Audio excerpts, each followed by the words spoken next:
శ్రీ గురుభ్యో నమః. శ్రీకృష్ణ పరమాత్మనే నమః. మనము 1వ అధ్యాయంలో 16వ శ్లోకం గురించి తెలుసుకుందాం.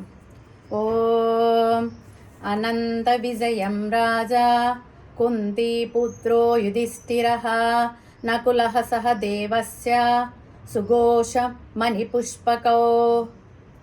అంటే అనంత విజయం అనే శంఖాన్ని ధర్మరాజు, యుధిష్ఠిరుడు, నకులుడు సుఘోషం అనే శంఖాన్ని, సహదేవుడు మణిపుష్పకం అనే శంఖాన్ని పూరిస్తున్నారు అని దీని అర్థం అన్నమాట.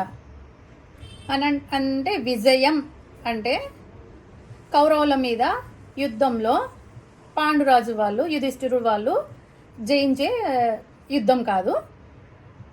ఇది అనంత విజయం అంటే ఆయన తనను తాను గెలుచుకున్నాడు.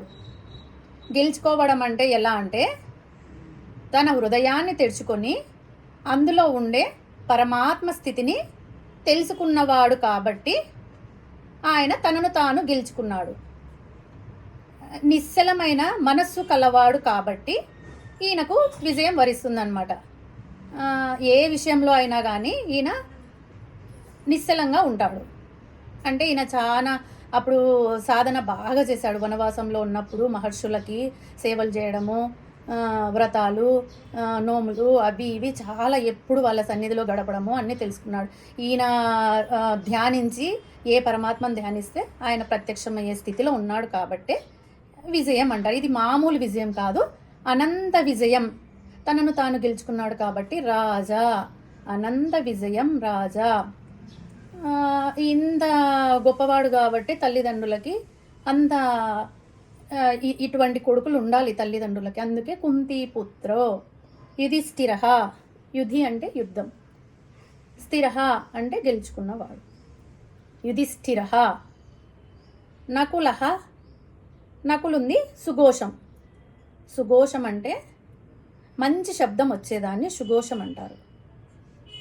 సహదేవస్య, సహదేవుంది మణిపుష్పకం.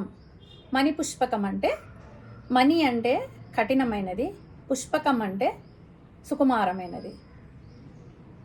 ఈయన వీళ్ళు అధర్మ పరుల విషయంలో కఠినంగా, పరులకు సేవ చేయడాలు సత్కార్యాలు చేయడంలో సుకుమారంగా ఉంటారు కాబట్టి అటువంటి సాధన చేస్తున్నాడు కాబట్టి ఈయన శంఖం పేరు మణిపుష్పకం.